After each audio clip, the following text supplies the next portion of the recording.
மகிமையின் மன்னராகிய இயேசு கிறிஸ்துக்குள் மிகவும் அதிகமாய் நேசிக்கப்படுகின்றவர்களே, மீண்டுமாக உங்கள் யாவரையும் இந்த மகிமை விளங்குதல் பண்டிகையின் காலை வேளையிலே அன்போடு வாழ்த்தி வரவேற்கிறோம். இந்த நாளின் இறை தியானத்தை நாம் ஆரம்பிக்கலாம். நமது ஆரம்பம் பிதா, குமாரன், பரிசுத்த ஆவியின் நாமத்தில் உள்ளது. ஆமேன். ஜெபிப்போம். மகா இரக்கமும் கிருபையும் நிறைந்த நல்ல தகப்பனே, எங்கள் ராஜாதி ராஜாவே, மகிமையின் மன்னராகிய இயேசு கிறிஸ்துவின் பிதாவே, இந்த காலை வேளைக்காக நன்றி செலுத்துகிறோம். இந்த நாளிலும் ஆண்டவரே எங்களை ஜீவனோடு எழுப்பி உம்முடைய இறை வார்த்தையை கேட்க கர்த்தர் கொடுத்த கிருபைக்கு ஆசீர்வதிக்கிறோம். இந்த நாளின் ஆண்டவரே முக்கியமான இறை செய்தி இதோ மகிமை விளங்குதல் பண்டிகை. ஆண்டவரே, இன்றைக்கு கிழக்கில் இருந்து சாஸ்திரிகள் ஆண்டவரே பணிந்து கொள்ள இயேசு குழந்தையை பணிந்து கொள்ள வந்தார்கள் என்பதை நான் அறிந்திருக்கிறோம். அதை மீண்டும் ஒரு முறை எங்கள் வாழ்நாளிலே ஆண்டவர் நினைவு கூர்ந்து நன்றி செலுத்த கடமைப்பட்டிருக்கிறோம். இந்த நாளின் இறை செய்தி பாடல் வேலை, ஜெப வேலை ஆசீர்வதியும் அடியனையும் இவர்சாரையும் சாக்கசாரியை எடுத்து பயன்படுத்தி இதை கேட்டு பயன்பெறுகிற எல்லா மக்களுக்கும் உம்முடைய இறை ஆசீர்வாதங்களை தார். இயேசுவின் மூலம் ஜெபிக்கிறோம் நல்ல பிதாவே, ஆமென்.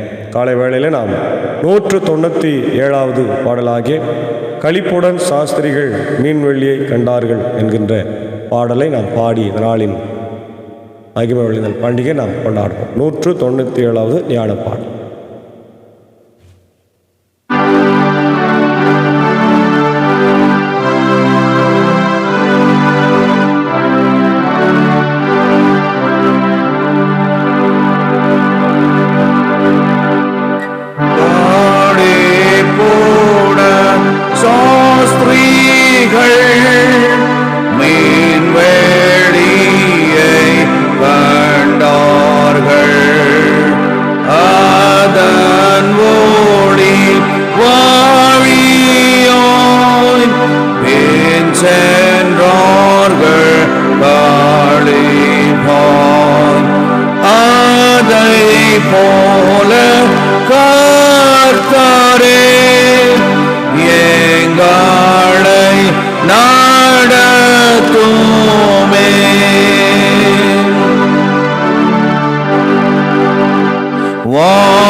கிரீடம் காணிப்போம்.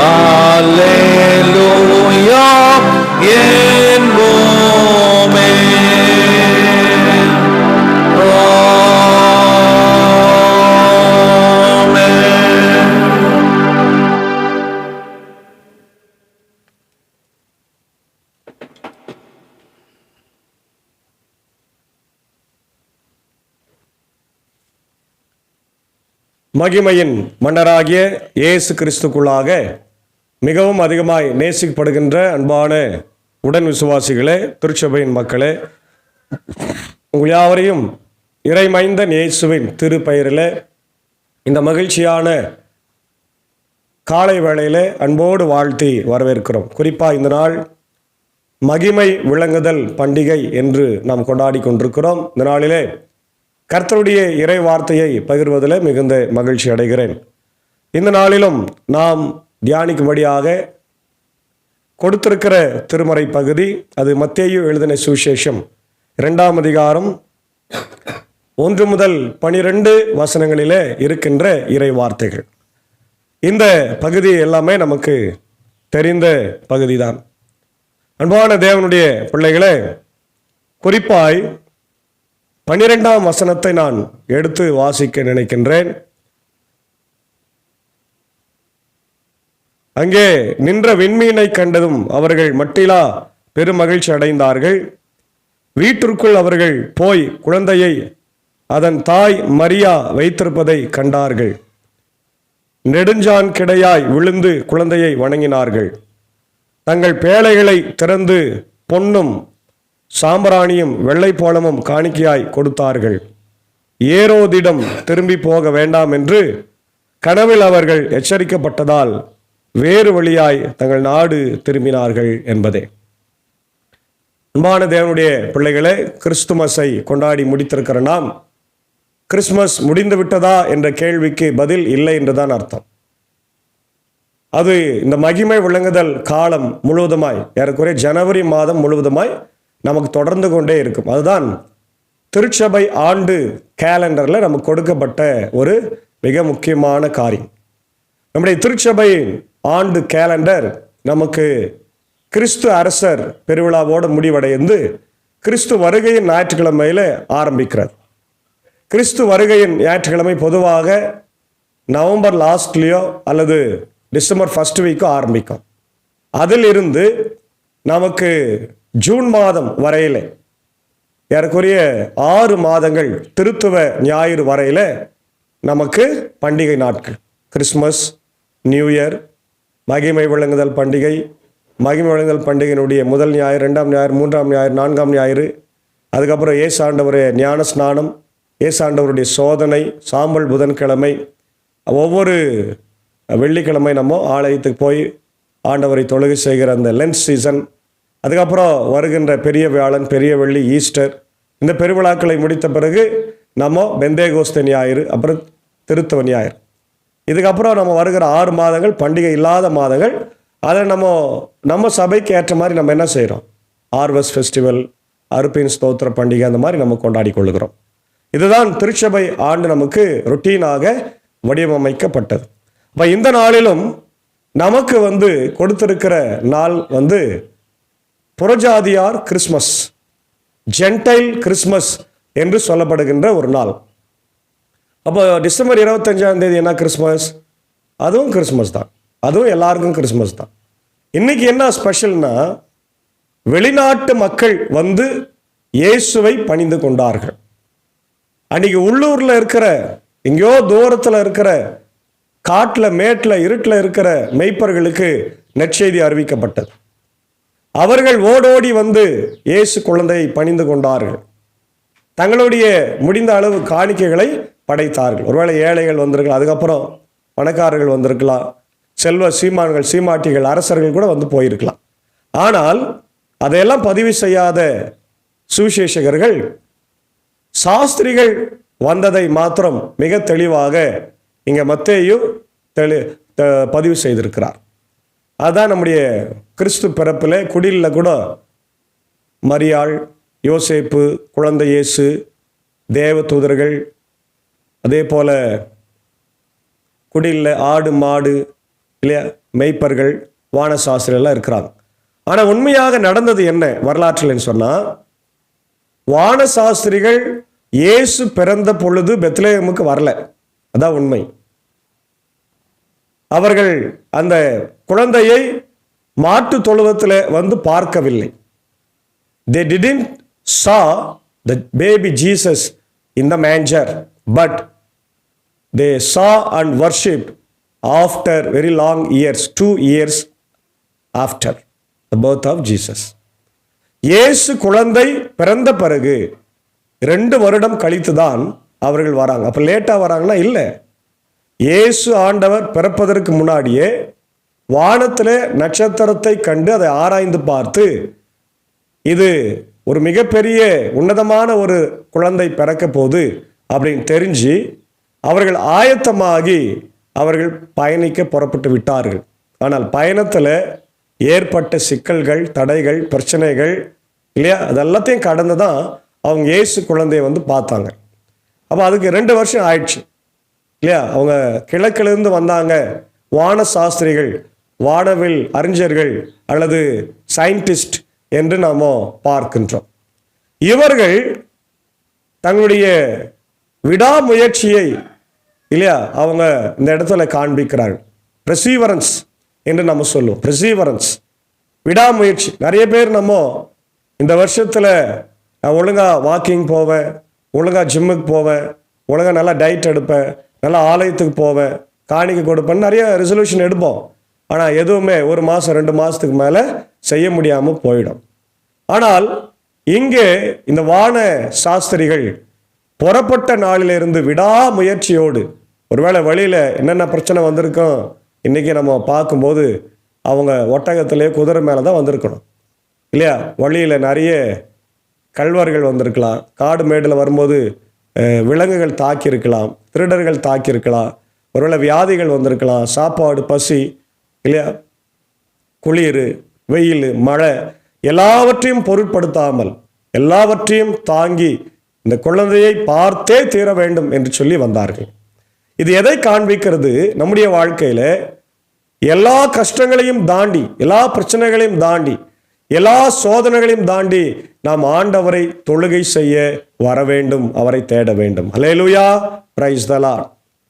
வாழ்க்கையில் என்ன போராட்டமாக இருந்தாலும், என்ன பிரச்சனையாக இருந்தாலும், என்ன இழப்புகளாக இருந்தாலும் தேவனை நாம் துதிக்கவும் அவரை மகிமைப்படுத்தவும் நாம் மறந்துவிடவே கூடாது. அவரை பின்பற்ற நாம் விடாமுயற்சியோடு நாம் இருக்க வேண்டும் என்ற ஒரு சத்தியத்தை முதல்ல நம்ம பார்க்குறோம். 2வது இவங்க வராங்க, வானத்தில் நட்சத்திரம் அந்த குழந்தை, இயேசு குழந்தை பிறக்கிறதுக்கு முன்னாடியே வழி காட்டுது, அந்த வழியை பின்பற்றுகிறார்கள். இப்போ இந்த நட்சத்திரத்தின் மூலமாக நாம் என்ன தெரிந்து கொள்கிறோம்?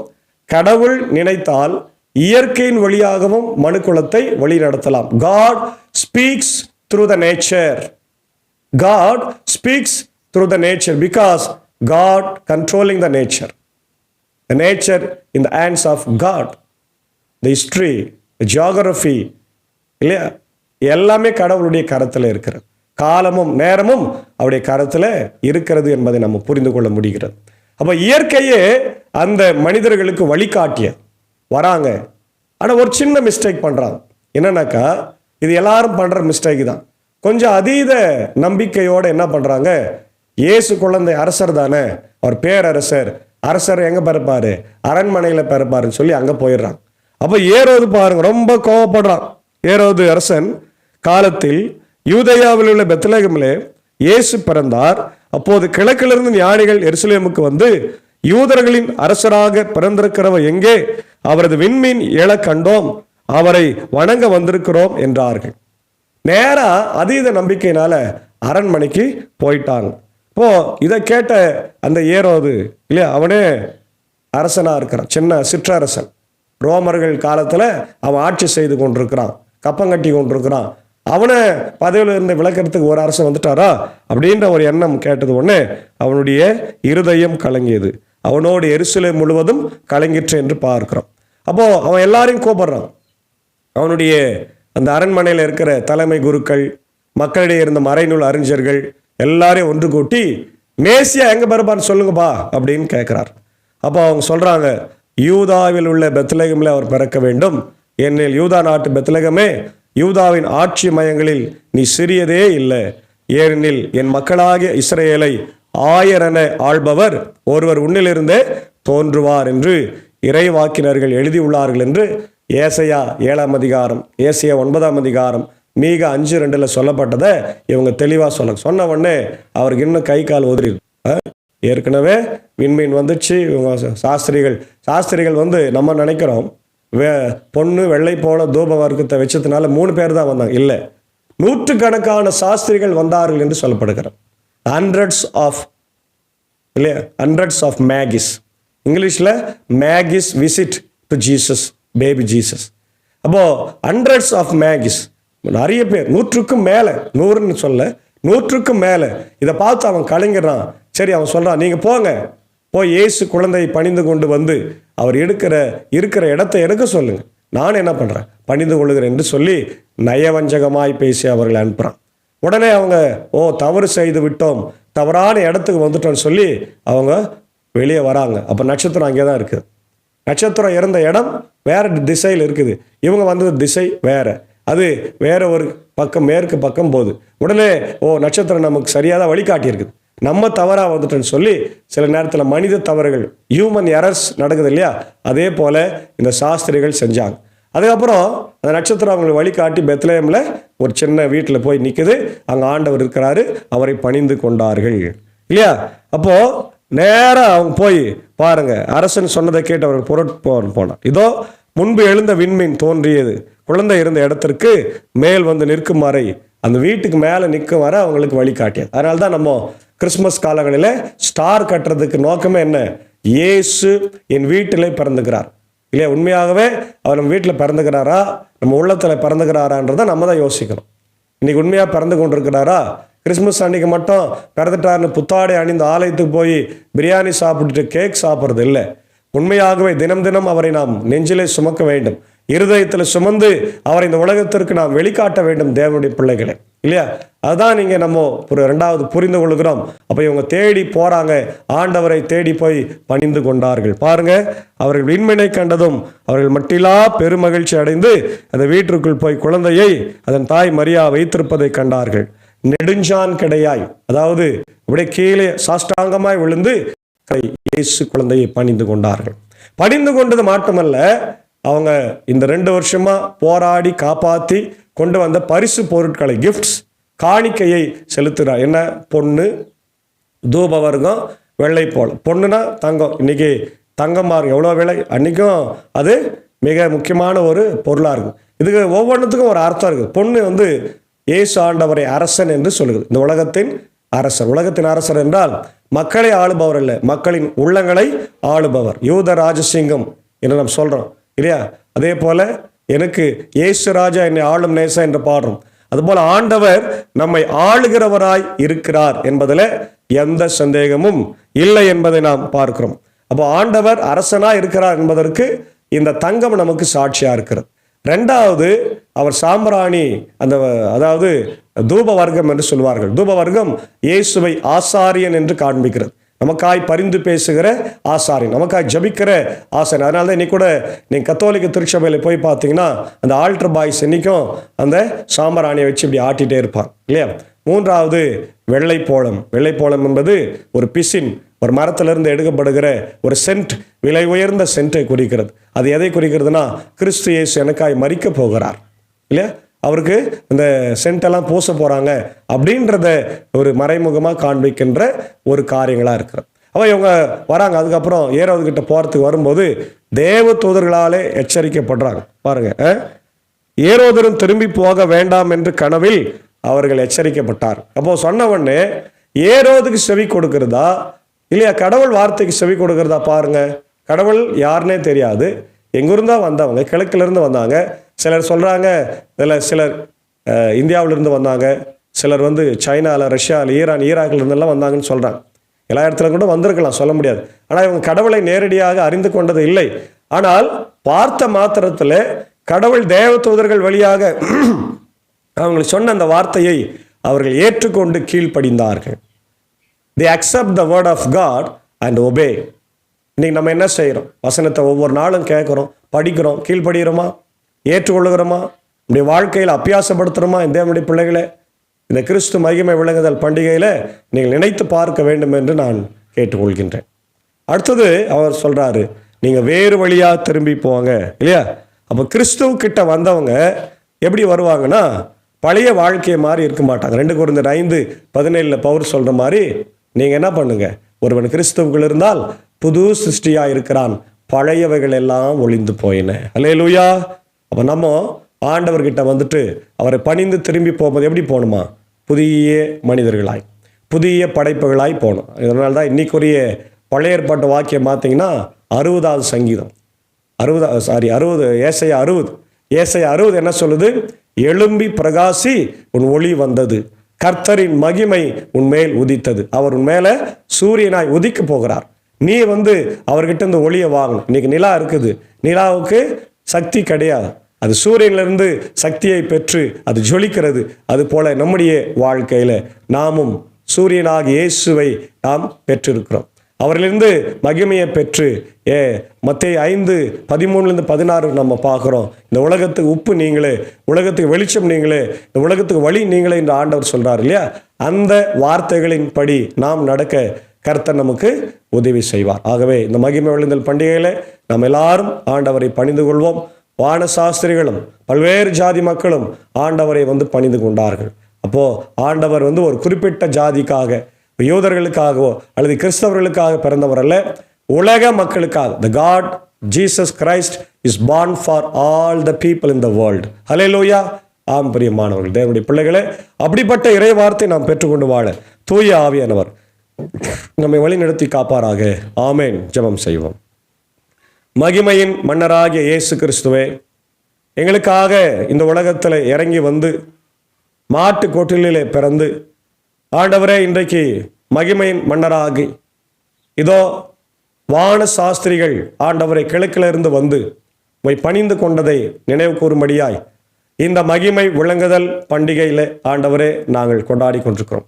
தி எபிஃபனி ஆஃப் அவர் லார்ட் என்று நாங்கள் பார்க்கிறோம். ஆண்டவர், தி எபிஃபனி என்று சொன்னால் ரெவலேஷன் ஆஃப் காட். கடவுள் எங்களுக்காக கிறிஸ்துவை இந்த உலகத்தில் காட்டியது. ஆம் ஆண்டவரே, மாம்சமாக பழைய ஏற்பாட்டு காலங்களில் வார்த்தையாய் இருந்தவர், சத்தமாய் இருந்தவர், தீர்க்கதரிசிகளின் வழியாய் உரைக்கப்பட்டவர், இன்றைக்கு மாம்சமாக எங்கள் மத்தியில் இறங்கி வந்திருக்கிற ஆண்டவர், வார்த்தையானவர் மாம்சமாகி கிருபையும் சத்தியமும் நிறைந்தவராய் எங்களிடத்தில் தங்கியிருந்தார் என்ற வார்த்தையின்படி இன்றைக்கு ஆண்டவர் எங்கள் மத்தியில் தங்கியிருப்பதை ஆண்டவரே வான சாஸ்திரிகள் மீண்டும் உறுதி செய்திருக்கிறதை இந்த நாளில் நாங்கள் கொண்டாடுகிறோம். நாளை கொண்டாடுகிற எல்லாரையும் கர்த்தர் ஆசீர்வதிங்க. எல்லா திருச்சபைகளிலும் நடக்கின்ற ஆராதனை வேளைகளை கர்த்தர் ஆசீர்வதிங்க. ஆண்டு நாள் பக்தியாய் பணிந்து கொண்டு இயேசுவை தேடி ஆசீர்வாதங்களை பெற்றுக்கொள்ள கர்த்தர் கிருபை தர வேண்டும் என்று கெஞ்சி மன்றாடு. இந்த நாளிலே இந்த இறை வார்த்தையை கேட்டுக்கொண்டிருக்கிற அகில உலகத்தில் இருக்கிற மக்கள், இந்தியாவில் இருக்கிற மக்கள், தமிழ்நாட்டில் இருக்கிற மக்கள், தமிழ் கிறிஸ்தவர்கள் யாவரையும் ஆசீர்வதிக்க வேண்டும் என்று கெஞ்சி மன்றாடுகிறோம். தொடர்ந்து மணி திவ்ய பிரசன்னம் இந்த நாளிலே எங்களோடு கூட தங்கியிருக்கிட்ட ராஜா, எங்களுடைய இந்திய சுவிசேஷ திருச்சபை, 3 சபை சங்க போதகர்கள் ஆண்டவரை, மற்ற திருச்சபைகளுக்காக கத்தோலிக்க திருச்சபை, சிஎஸ்ஐ திருச்சபை, ஆண்டவர் இண்டிபெண்டன்ஸ் திருச்சபை, செவன்த் டே திருச்சபைகளுக்காக வேண்டிக் கொள்கிறோம். கர்த்தர் ஒவ்வொருவரையும் நீர் ஆசீர்வதித்து வழிநடத்தும் ராஜா. அதே போல இந்த நாளில் பலவீனமாக சுகீனமாக இருக்கிறவங்க, கஷ்டத்தில் துன்பத்தில் இருக்கிறவங்களுக்காக ஜபிக்கும். குறிப்பாக இடையனுடைய குடும்பத்தில் ஒரு பெரிய இழப்பு நடந்திருக்கிறது. அன்பு சகோதரி திருமதி கல்பனா அவர்களுடைய அன்பு கணவர் ஆண்டவரே எபினேசகுமார் அவர்கள் நேற்று தினத்தில் மொக்குள்ளாய் மரித்திருக்கிறார்கள். அவர் இழந்திருக்கிற அன்பு சகோதரியும் அன்பான 3 பிள்ளைகளையும் ஆண்டவர் குடும்பத்தின் உறவுகளையும் கண்ணோக்கி பார். உலகம் தர முடியாத ஆறுதலை, தேர்தலை, சமாதானத்தை நீ தர வேண்டும் என்று நான் ஜபிக்கிறோம். தொடர்ந்து இந்த நாளிலே பிறந்த நாட்களை கண்டு நன்றி செலுத்துகிற உடைய ஆண்டவர் ஆயர் அருள் திரு கிறிஸ்டிராஜ் ஐயருக்காக, ஐரமா ஆண்டவர் பிள்ளைகளுக்காக, அன்பு சகோதரர் ஆண்டவர் ஜெஃப்ரி, இவருடைய ஜெயபிரசாருடைய அன்பு மகன், உடைய அன்பு மனைவி பிள்ளைகளுக்காக, உடைய பெங்களூர் பகுதியில் வசிக்கின்ற ஐசக் நவீன் அவர்களுக்காக, அவருடைய மனைவி பிள்ளைகளுக்காக ஜெபிக்கிறோம். எல்லாரையும் கர்த்தர் ஆசீர்வதிங்க. இந்த ஆண்டவர் புதிய ஆசீர்வாதமான ஆண்டு அவர்களுக்கு வாழ்க்கையில உயர்வையும் சமாதானத்தையும் சந்தோஷத்தையும் கொண்டு வரட்டும். தொடர்ந்து கர்த்தாவே இந்த நாளிலே ஊழியத்தில் எங்களோடு இந்த புத்தாண்டிலே சிறப்பாக செய்து வருகிற உடைய அன்பர் சாருக்காக, ஏஞ்சக்காவுக்காக, அன்பான பிள்ளைகள் மார்த்தால் மரியாளுக்காக ஆண்டவர் வேண்டிக் கொள்ளுகிறோம். கர்த்தர் அவளை ஆசீர்வதியை வழிநடத்தும். அதே போல உடைய அன்பான கர்த்தாவே சாக்கு சாருக்காக, உடைய அன்பான டீச்சருக்காக ஜபிக்கிறோம். தொடர்ந்து இந்த ஆண்டவர் ஊழியத்தில் இசை வழி பயணத்தில் எங்களோடு இருப்பதனால் தொடர்ந்து அவளை வழிநடத்த வேண்டும் என்று கெஞ்சி மன்றாடும். நம்முடைய இறை ஆசிரியர்கள் ஆண்டவரை தொடர்ந்து நாள் எங்களோடு இருக்கட்டும். நம்முடைய தேச தலைவர்கள், நம்முடைய தமிழ்நாட்டின் தலைவர்கள், உலக தலைவர்கள், ஆண்டவர் போர் பதற்றங்கள் எல்லாம் மாறி ஆண்டவரை இறை ஆசி, இறை சமாதானம் எங்கள் மதிலே நிலவும்படியாய் நான் ஜபிக்கிறோம். நீரை பொறுப்பேற்றுக் கொள்ளும், ஆசீர்வதியும். இறை மைந்தன் இயேசுவின் திருப்பெயரில் ஜபிக்கிறோம் ஜெபம் கேளும் நல்ல பிதாவே, ஆமென். எல்லாம் வல்ல தந்தை, மகன், தூயாவின் ஆசிகள் இந்த மகிமை வழங்குதல் பண்டிகையிலே நம் அனைவரோடு கூட இருந்து கர்த்தர் தமக்கென்று நம்மை எடுத்து பயன்படுத்தி வழிநடத்துவாராக. ஆமென். அனைவருக்கும் மகிமை வழங்குதல் பண்டிகை ஸ்தோத்திரங்கள், வாழ்த்துக்கள். God plus.